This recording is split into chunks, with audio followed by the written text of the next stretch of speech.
March 2027 is bringing us Godzilla x Kong Supernova, a film that's blasting the MonsterVerse straight into space. But don't get it twisted, this isn't the end of the franchise. With the kind of box office numbers these movies keep pulling in, Warner Brothers would be out of their minds to call it quits. The MonsterVerse is charging ahead, and one of the biggest things fans are hungry for is another solo Kong movie. Godzilla has been eating well lately, 2 solo movies and even own Apple TV spin-off. Kong, on the other hand, has been sidelined. His one and only solo adventure was Skull Island back in 2017. By the time Supernova drops, it'll have been almost a decade since the big ape got a film of his own. That's way too long, and Legendary knows it, which is why the idea of Son of Kong has been floating around the studio for a while now.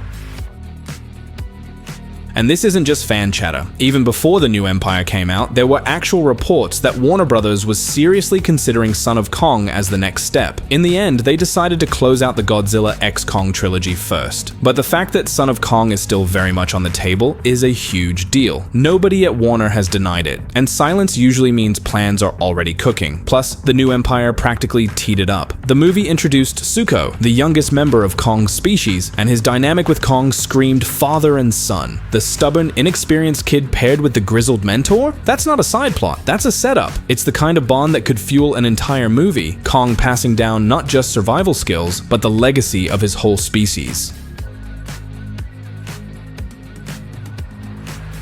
But the story wouldn't stop there. A Son of Kong movie could finally dig deeper into Kong's past and the history of his kind. How did their civilization rise? How did it fall? Skull Island gave us a taste, but it wasn't enough. Now, with years of anticipation and Kong's popularity at an all-time high, this feels like the perfect time to go all in. And it's worth remembering, the concept of Son of Kong isn't new. The original came out in 1933 as a sequel to King Kong. That version was a much lighter fantasy adventure. Explorers stumbled onto Kong's son on Skull Island, smaller, covered in white fur, and way gentler than his father. But the movie never explained where he came from. No mother, no backstory, just there. And given the rushed, low-budget production, it wasn't clear if he was even meant to be Kong's actual son, more of a symbolic heir.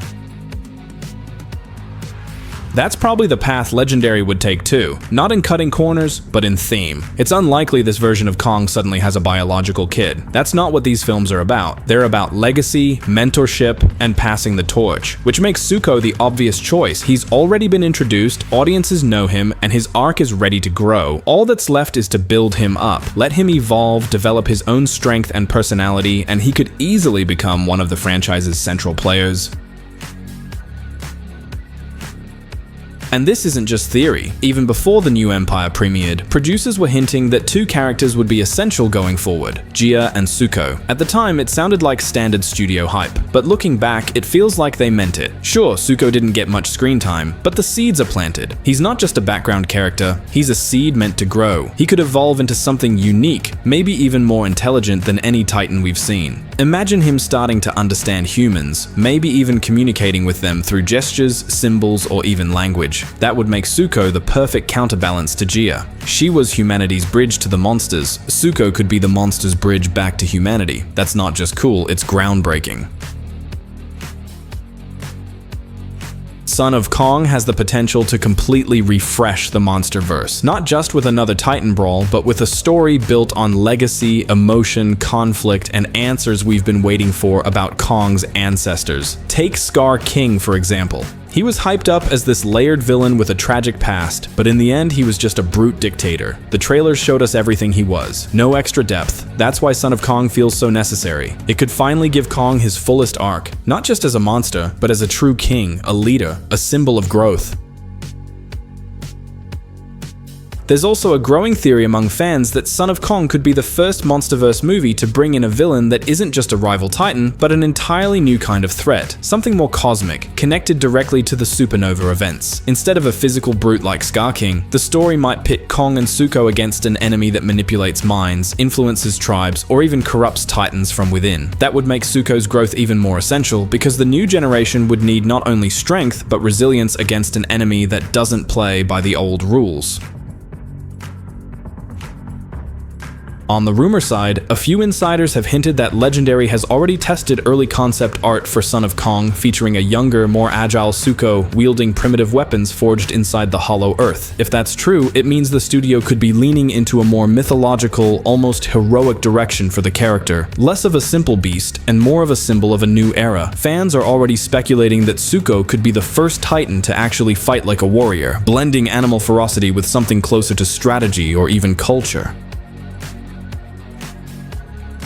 And here's another wild idea floating around. The movie could finally connect Kong's story to Atlantis, a name that's been quietly teased in MonsterVerse tie-in comics and promotional material. Imagine Son of Kong revealing that the giant apes once had ties to ancient human civilizations, working either as protectors or conquerors. If Legendary goes down that path, Zuko could become the key to bridging not just Titans and humans, but two halves of a forgotten history, linking the Hollow Earth to surface myths in a way that redefines the entire MonsterVerse timeline.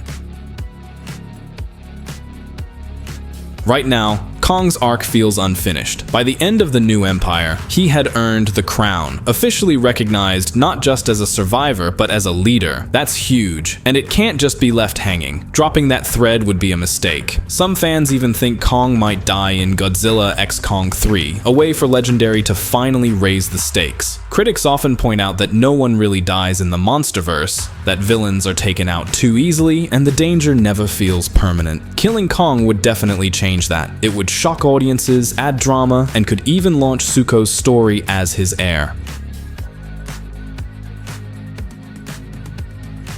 There are still so many mysteries around Zuko. Who are his parents? Are they alive? Was he orphaned under Scar King's rule? Maybe his father died in battle? Maybe his mother's still out there somewhere in the Hollow Earth? Any of those paths could carry huge emotional weight, and Son of Kong is the perfect place to dive in. And it's not just about Zuko, the entire species of giant apes is still a blank slate. What was their society like? Did they have tribes, culture, rituals? The New Empire gave us glimpses, but not enough. Now Kong has found his people, but what comes next? That opens the door to rich world building, and fans are eager for it.